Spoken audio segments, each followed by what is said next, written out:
masalah hidup. Masalah hidup. Bukan masalah hidup tapi masalah untuk belajar gitu.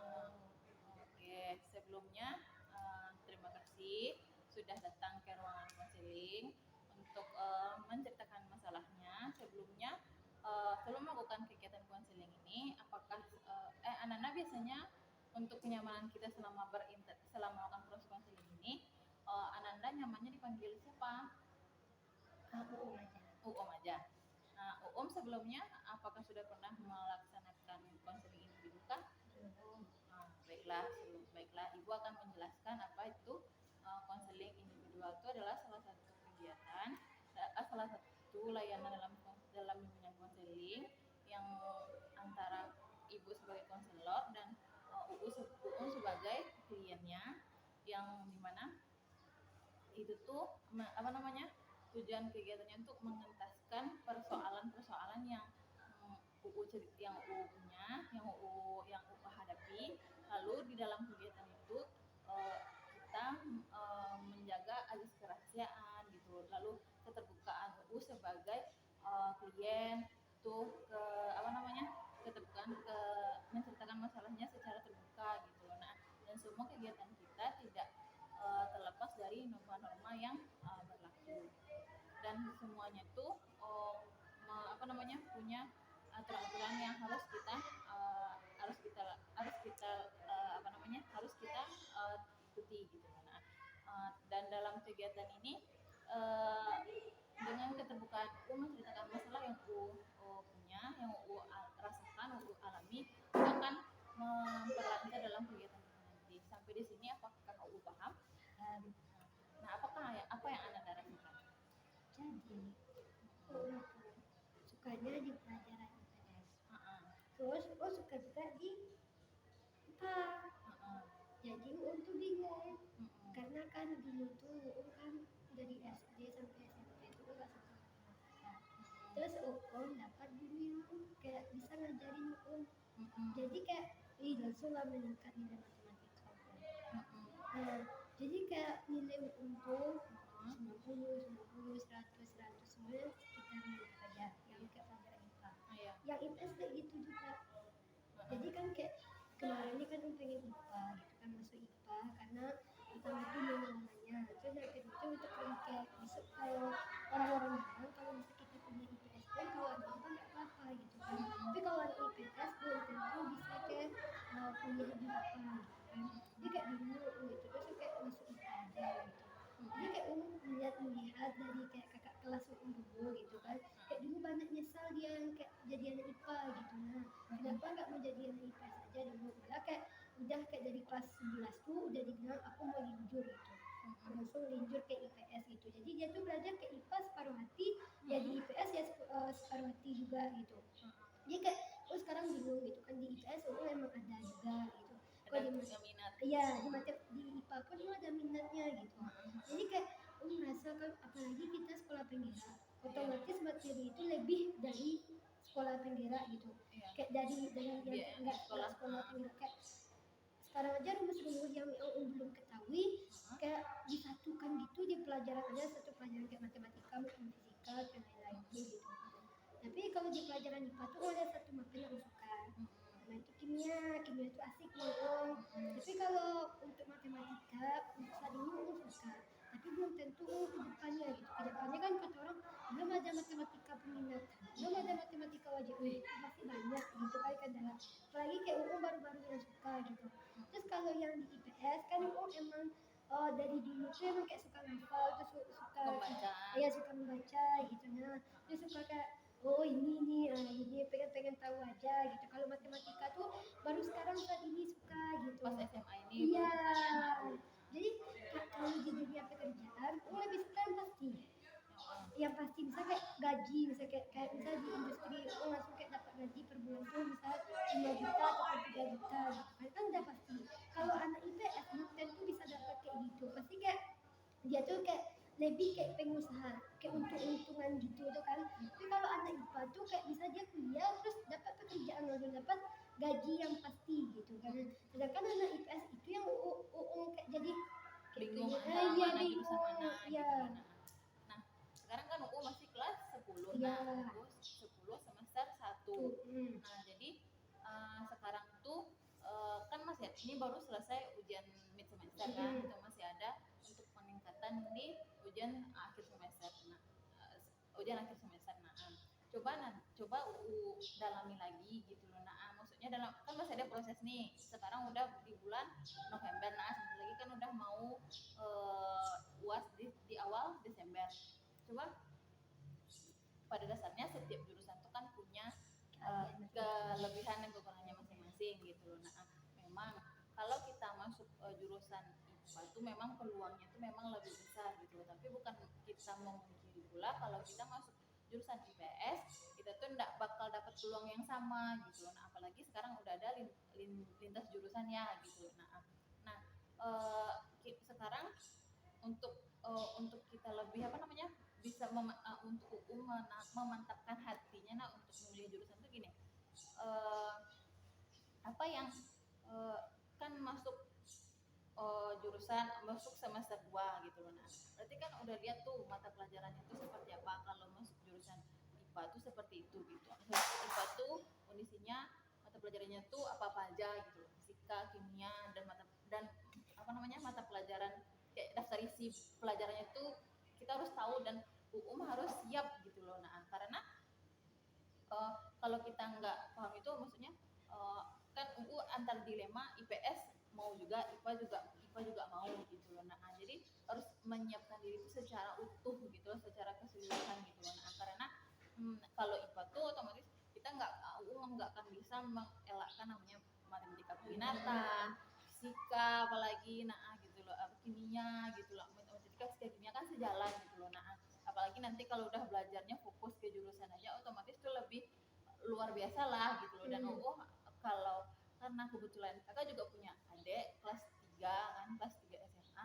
Nah, memang untuk dia paham belajarnya itu memang dia ikut juga les privat dia gitu loh. Nah, bantuan belajar gitu loh. Karena kalau dia belajar sendiri nggak ngerti dong kak, nggak ngerti apalagi sekarang matematika peminatan nanti mata pelajaran yang lain yang memang dia mau jurusan IPA tapi kendalanya memang di sana gitu loh kan.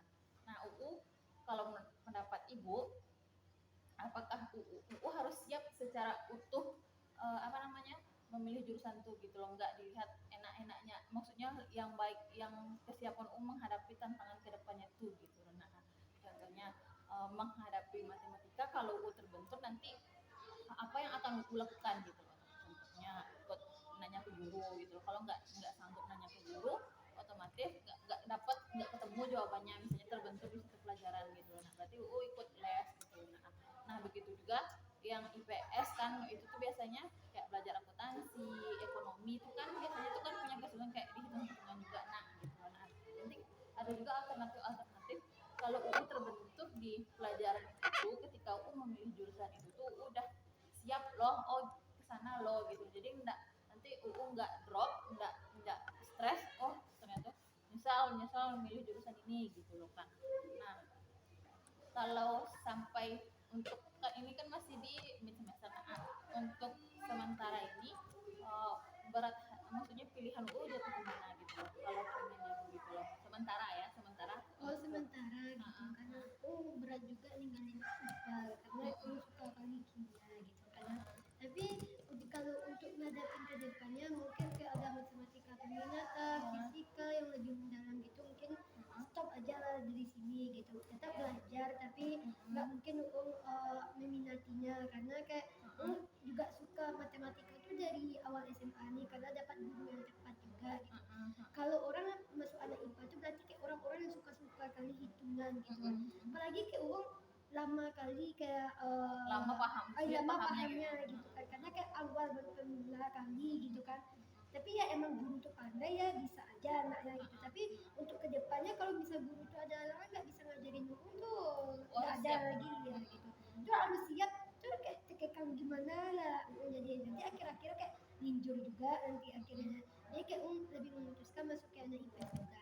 Kan IPS tuh tetap ada matematikanya gitu tapi kayak lebih nggak tingkat kesulitannya itu nggak kayak anak IPA gitu. Kayak hitung-hitungan di kayak belajar akuntansi, berarti kan matematika ekonomi gitu loh. Pada dasarnya kan tiap mata pelajaran tuh punya kesulitannya masing-masing, cuman kesiapannya ke depan lagi gitu loh. Tapi kalau memang gini, UU kekeh nih, tetap UU kan baru mulai meminati pelajaran matematika sejak di kelas 1 ini, dan dapat belajar, dapat pahamnya tuh karena gurunya pandai menjelaskan dan UU paham gitu loh. Nah, bisa jadi UU entah itu UU les seperti yang Ibu bilang tadi gitu. Nah, jadi tetap maju tapi memang punya apa namanya, beberapa alternatif kalau seandainya terbentur di jalan nggak ngerti gitu loh. Nah, begitu juga kalau di IPS kan kayak sejarah itu kan pemahaman, sejarah itu kendala juga. Semua pelajaran tuh pastilah ada kekurangan dan kelebihannya dan kendala-kendala yang akan kita hadapi ke depannya gitu. Ditambah juga proses pembelajaran kita yang kita nggak tahu sekarang bisa tatap muka, besok daring lagi, atau kondisi sistem yang kita nggak bisa menerka gimana ke depannya. Yang penting kita jalani, dan UU tidak patah semangat gitu loh. Nah, UU tetap apapun yang UU cita-citakan, apapun yang UU inginkan gitu loh. Nah, pokoknya punya beberapa alternatif gitu loh. Jadi tidak terbentur gitu loh. Nah, begitu juga kalau di jurusan IPS gitu juga gitu loh. Nah, kalau jurusan IPS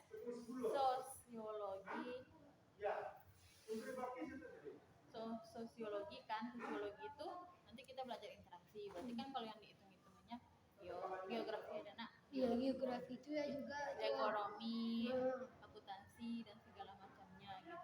Nah, jadi harus menyiapkan. Jadi selagi masih sekarang di awal semester itu udah hal yang sangat bagus untuk UU, dan Ibu pun dengan untuk merencanakan pendidikan ke depannya tuh UU udah mulai mengukur potensi yang ada dalam diri UU gitu. Jadi nggak asal ikut nanti teman jurusan itu UU juga gitu. Nah, sedangkan nanti kalau ke perguruan tinggi kita punya jalannya masing-masing.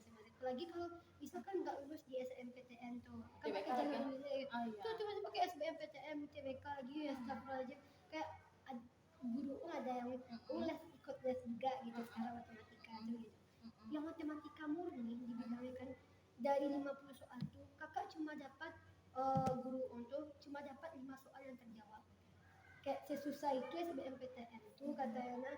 Jadi kayak kalau ingin coba-coba jadi anak IPA ya jangan jangan setengah separuh iya tuh gitu, karena nanti ya bisa ya akhir-akhirnya tuh kayak patah di tengah. Ya patah di tengah, nggak ada gunanya lagi gitu. Nah jadi akhirnya linjur itu pun kayak harus menguasai kerja kerasnya tuh lebih mungkin kayak 1 tahun atau berapa tahun pun gitu kan kayak jadi itu enggak lebih memuaskan gitu. Kita harus mengajar materi yang dasar itu gitu. Sama kayak ibu dulu S1 BK-nya BK non pendidikan gitu loh. Ibu lanjut S2 ambil jurusan BK pendidikan. Nah, namanya itu ada matrikulasi itu ngajar materi yang nggak ada di pendidikan dulu, otomatis kita ngambil pendidikan gitu. Nah, berarti ibu belajar lagi ibu kurikulum seperti apa gitu. Nah, masuk kelas itu seperti gimana nya gitu loh. Jadi kalau kita nggak total dari awal gitu loh, kalau apalagi resiko kita lintas jurusan itu gitu loh, kita harus ngejar materi yang dasar yang ada di umum itu gitu loh. Kalau enggak ya itu apa namanya kita bakal kelabakan kalau nggak siap gitu loh. Gitu. Nah, sampai di sini apakah dapat info apa pemahaman UU terhadap setelah UU bercerita ke Ibu apa yang UU rasain? Jadi UU kayak lebih paham gitu kan kalau UU harusnya ada di sini gitu, dan lebih kayak memantaskan diri gitu, dan lebih kayak tahu kalau diri Umi begini gitu. Nah, kalau bagusnya UU di sini gitu. Bagus lah kalau udah ada di konseling ini, bukan juga untuk masalah-masalah namun kayak untuk memotivasi kita pun ada. Lalu apa yang apakah UU merasa lapangkah? Maksudnya legakah setelah bercerita atau gimana? Lega kali ini kan karena kan di masuk IPA kan masuk IPSK gitu kan. Kayak ada teman yang mau aja masuk IPA. Oh IPA aja bisa, oh bisa. Terus ada yang kayak kayak cermin sendiri aja dia masuk ke IPA terus kayak jangan ini loh jadi kayak kalau udah sekarang ini kayak udah tentu gitu, tetap menjalaninya tetap udah mulai terbayang mau ke depannya seperti apa gitu. Nah, dan apa yang akan memilih jurusan, kan udah tahu tuh gitu lah apa yang akan tindakan-tindakan yang akan aku lakukan kalau untuk mencapai tujuan yang ingin. Pertama tuh belajarnya lebih rajin gitu, bermotivasi gitu, mempunyai satu tujuan gitu. Berarti lebih fokus ya, gitu loh. Nah, berarti semoga kegiatan ini bermanfaat untuk kegiatan konseling ini bermanfaat untukku, dan sampai ketemu lagi dari kegiatan konseling selanjutnya. Kalau ada apa-apa hubungi ibu kembali ya. Oke Kak, oke Bu, makasih ya Bu. Kita tutup ya dengan wassalamualaikum warahmatullahi wabarakatuh. Waalaikumsalam warahmatullahi wabarakatuh. Makasih ya Bu.